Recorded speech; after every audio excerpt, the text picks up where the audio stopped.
What do you do if the things that you really like, the things that are top of your list of your interests, your kids want nothing to do with? What do you do about it? You have options? Let's get into it. If you think being a dad is filled with rewards, challenges, or headaches, and you keep pushing forward because you know this is the most important job you're ever going to do, you're in the right place. Welcome to the Dad's All In podcast. Hey, fellow dad. Thanks for checking out the podcast. I hope things are going amazingly well for you, my friend. In this episode, I want to talk all about some things that I learned probably the hard way as a dad. Because, when you become a dad, there's actually time, years or months before you actually officially become a dad, where you develop these ideas of what it's going to be like. And for some people, for a select few fathers, it ends up being exactly like what they envisioned it. For me, that was not the case. I'm not sure about you, but there were a lot of things that I had cooked up in my head about how things would go, and it didn't always end up being the case, and it still is not the case. But that's okay, because I have learned a ton, and eventually I came around to this philosophy that it's not my train I'm driving, it's theirs that they're driving. I've had a chance to live my young life up until the time I became an adult and pick and choose the things that I wanted to do and the paths forward. They deserve that opportunity too. However, that wasn't always my train of thought. So when my wife was finally pregnant with our son, I had cooked up in my head, and as I've shared this before, I'm a diehard Penn State fan. So I had cooked up in my head the idea that I was going to start reading some Penn State books, like children's books, to my son while he was in the womb, give him a head start, and pretty much by the time he came out of the womb, he was already going to be bleeding blue and white. And eventually when we had him, I remember we got this little mobile that would spin around with the Nittany Lion and played the fight song. I got him a video that was like baby Nittany Lion something or other. I did my best that I possibly could to attempt to brainwash my son into thinking it's Penn State or it's the highway, kid. Like, you're going to love this.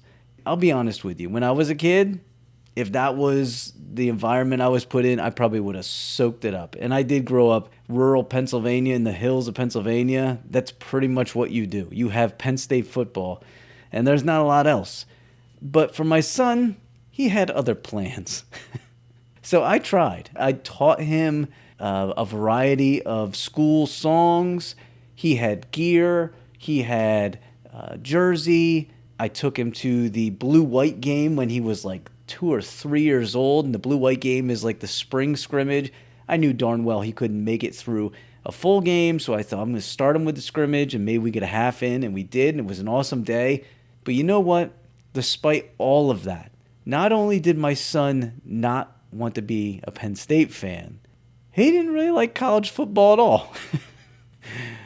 So that was one of my things that I thought, I had big visions of my whole family going up to Happy Valley, taking in multiple games a year, and just living that life because I love it. That is probably my favorite place on earth on game day.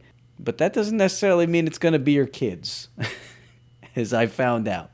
The other thing I found out is also, as I shared before, I was a long-time soccer coach.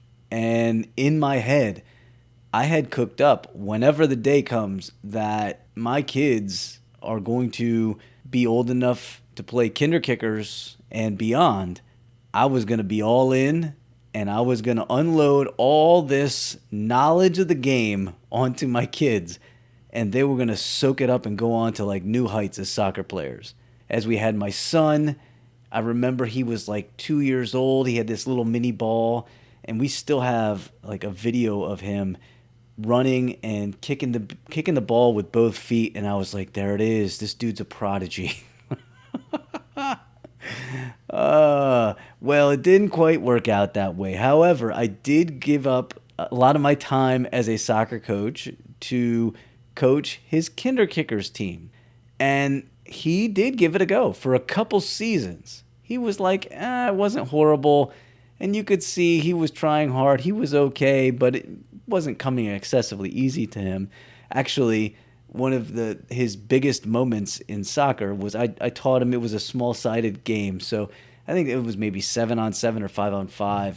And he was all of maybe 5 years old. And, what kids do when they're playing soccer at that age is they all lump together and just kick away. And it's like a big mass. If you've ever seen a bait ball out in the ocean of fish, that's what it looks like with kids running up and down the field, right? And everybody's chasing the ball all together as a group. So I taught him, if you just make a center slot run, avoid the big mess, the ball will come to you eventually, and you'll just have a knock-in goal, because he desperately wanted to get a goal. And in my head, I had cooked up this idea that if my son gets a goal, that's going to be like the lightning that sparks this whole new love affair for the game. It didn't work out that way. But I will tell you this, eventually the ball, after like 6-7 games, he finally made the center slot run, and sure enough, the ball just magically came over to him, and he knocked it in. It was just a little gimme goal. And then, about 1 minute later, he thought he bagged a brace, and in soccer, that's when you get 2 goals, because he found himself in front of the goal, and he knocked it in again. And he ran over to me like he had won the World Cup. If you're a fan of the game at all, there's like this historic photo of Pelé from back in the 70s, I believe, where he's like, the whole team is hoisting him up. That's kind of what it was. Like, he came to me and jumped into the air, and I held him up. I didn't have the heart to tell him he knocked it in the other team's net. So on my son's greatest day of soccer, he scored 1 for our team and then equalized for the other team about 1 minute later. So all of that to tell you, it wasn't really in the cards for him to be a soccer player. We tried. I tried. I really probably pushed that a little hard when he was young, because I had hoped that there was a soccer player in there. We did something similar with our twins. I had visions of my twin girls bossing the midfield, and just whatever team they were on, these two combining to just take over games. In my head, I'd cooked up these beautiful ideas, pattern plays of how they would play off each other and work their way down the field and get themselves into position to just lead teams to amazing victories. It didn't work out that way. I coached their teams as well. I believe 1 indoor season and 1 outdoor season, and we had a great time. And luckily, even when I was coaching my son's teams, I'd had experiences working, coaching at the high school level. I knew darn well, as somebody who'd worked with kids at a really young age, I knew I just had to make it fun.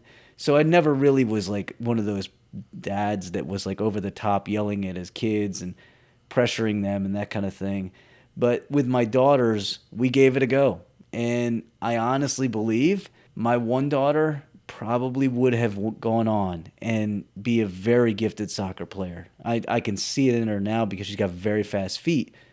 But you know what she ended up using that for? Karate. She ended up using that for karate. And so what ends up happening sometimes is you throw these ideas out to your kids and they roll with it. And what's beautiful is, in some cases, they love the things that you love. But that is not always the case. And in our family, that it really hasn't been the case for a whole lot of anything.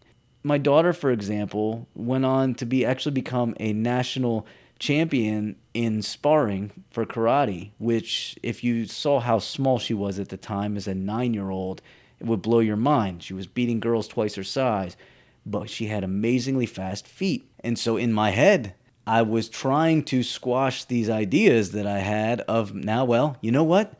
She's not a soccer player, but maybe could go into the Olympics and compete in karate in the Olympics. In reality, I should just enjoy it. Let them enjoy their moments. Support them. Don't over push if it's something they want to get competitive in, especially once they get probably through the elementary years. And they need somebody to push a little, but don't be overbearing.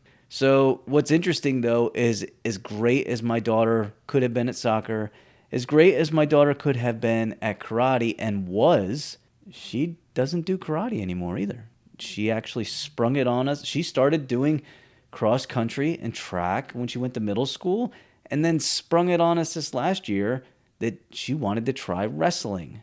And you know what's interesting? That was a really hard transition for this dad to go through. The idea of it'd been one thing if my daughter was like, I'm just going to wrestle against girls, but the middle school team she is on, she's wrestling against boys in practice and also in matches. And in my head, I had this idea of I don't know a lot about wrestling. I still don't. But in my head, I thought I could see her really getting hurt here. Like, this is hard. It's a hard pill to swallow. I swallowed it. My wife and I talked about it a lot. We talked about it with my daughter, and she was adamant, this is what I want to do. And it turns out she's pretty stinking good. So that's our next avenue with her. My son, to backtrack a little bit, although he didn't want to be a soccer player, and he does not like going to football games, turns out he liked karate a whole lot too. And my son went on to be a second-degree black belt and is currently a instructor at the Karate Academy. It's worked out pretty well for him. He in particular, though, had a lot of other different interests that I had no idea about. Pokemon. For years and years and years, this was like top of the list for him. Video gaming was a big part of my son, and it still is. And all these things that really sparked him, and I didn't know anything about. So my message there would be careful to not squash the things that they like just because you don't know much about it. And that would be the same thing for my other daughter, because she tried soccer, was pretty adamant, she wasn't into it. She did volleyball, a couple seasons of volleyball, did pretty well, but really didn't have a love for it that was going to take her, any further. She gave it a go 1 year in middle school and decided, nah, I don't think so. And currently she's arrived at crochet. She crochets and she is stinking amazing at it. She does blankets, she does stuffed animals, she creates all these amazing things and create a little side business for her that she's made some money on. She also has a love for music and she plays the trumpet and she's hoping to be in the marching band. So my vision for her as a holding midfielder was dashed pretty quickly, and that was okay. And what's pretty cool for her interests go well beyond just like sports and things like that. Is she's very studious, probably the most studious in our family. And she, you ask her today what she wants to be, and she'll tell you she wants to be an astrophysicist. And I don't put it past her. Like, she has that kind of brain. That's something she's into. We have 3 kids. They have their own unique interests and skill sets. What is your role in all of this? Do you force them down that rabbit hole? Like, this is what I like, try this? Do you brainwash them? Probably not. Force is a hard word. I would more or less say expose. Expose them to things. But don't just expose them to things that you like. This is really hard for dads. And I get it. Like I said, I had a vision of what I thought fatherhood was going to look like. It does not look like that at all. But I'm here to tell you, it's still pretty stinking amazing, man. I may not go to as many Penn State games as I want to anymore. And yes, as I said in a previous episode, sometimes I have to miss a Penn State game because I got to put my kids' stuff first when it comes to the priorities. But there's something exciting about your kids figuring out how they want to drive their train forward. And they may think they know it this week, and then in another week or in another year, they're like, nah, I think I'm good with that. Let's go another route. And it's kind of your role to play the idea of, do we want to support them in that process? Do we want to turn one way or the other? And you just kind of try to figure that out together. But if you push too hard down one rabbit hole, it's not necessarily going to work out well. And they may end up resenting you for it, and you don't want that either. So all of that to tell you this.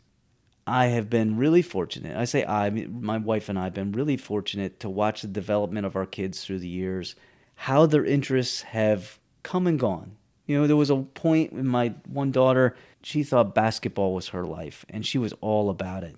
If you asked her in her 6-year-old self, what did she want to be? She's like, I'm just going to play basketball the rest of my life. However, all these things happen as they get older, as they grow through the years, and it might not be exactly how you envision it, but as a dad, here's the most important thing. They find what they need and they enjoy. And your role is to embrace it, support it, and cheer them on. I had a hard time embracing wrestling. I still have a little bit of qualms about it. I still have a little bit of, apprehension. But it is pretty cool to see my daughter out there pinning boys. It's pretty awesome. That doesn't mean she's pinned every one, but she's gotten a few of them. And she's not afraid to take her lumps. And it has completely surprised me. I knew my daughter had a fighting spirit. She was really good at sparring and karate. We didn't know that she had that physical kind of, I don't want to use the word violence, but maybe competitiveness in her. And that surprised us. We had to embrace karate.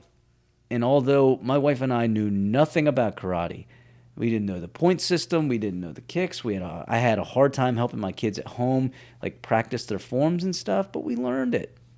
You embrace it, you learn it. And I'm trying to learn wrestling. I still don't know the point system. It is pretty daggone complex.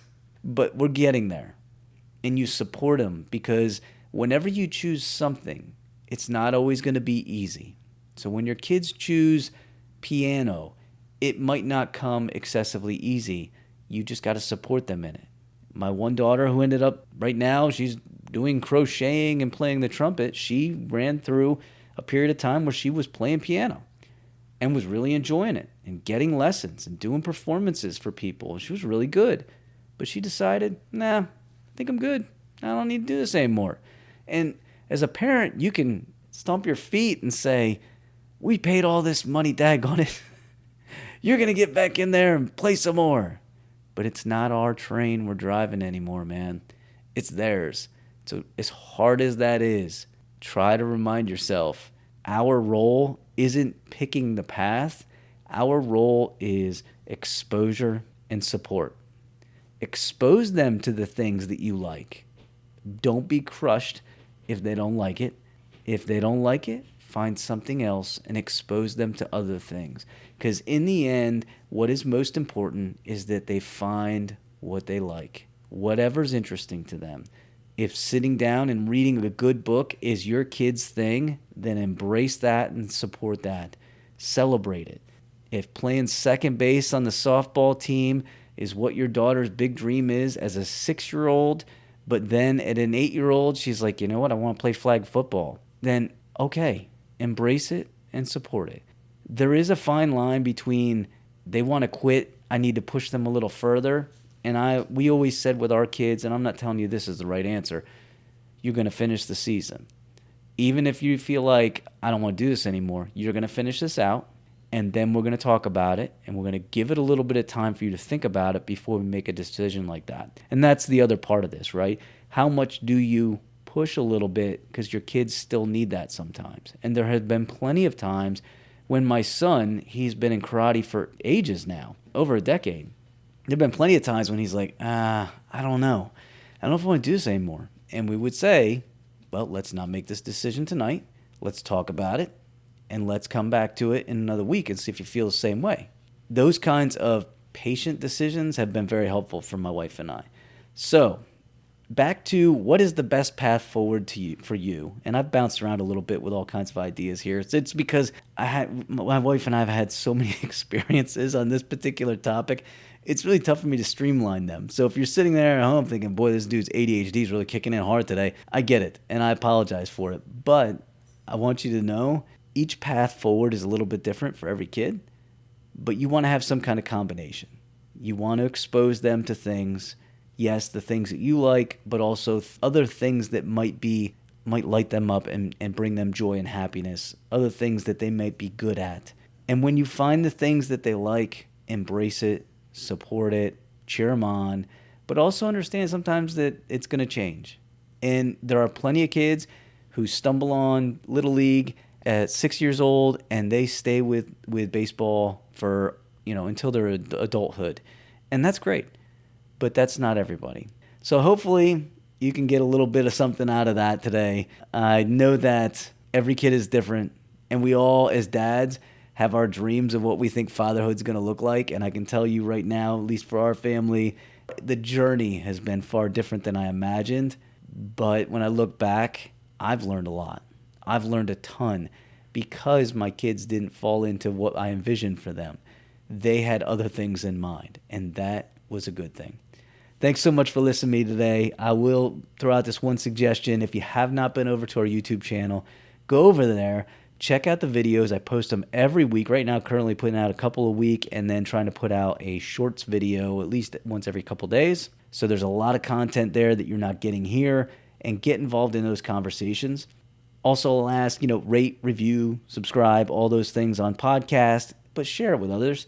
As dads who were trying to stumble our way through fatherhood, the more resources we have for each other, the more conversations we can have together, the better off we are all going to be. Thanks again for listening. Hope you have a great one. I'll talk to you again soon, fellas. Thanks for sticking around. If you got any questions you want answered on the show, or you just want some feedback or want to share some ideas, shoot me an email, dadsallinpodcast@gmail.com, or send me a DM on any of the socials @rechargedfamily. Thanks for listening.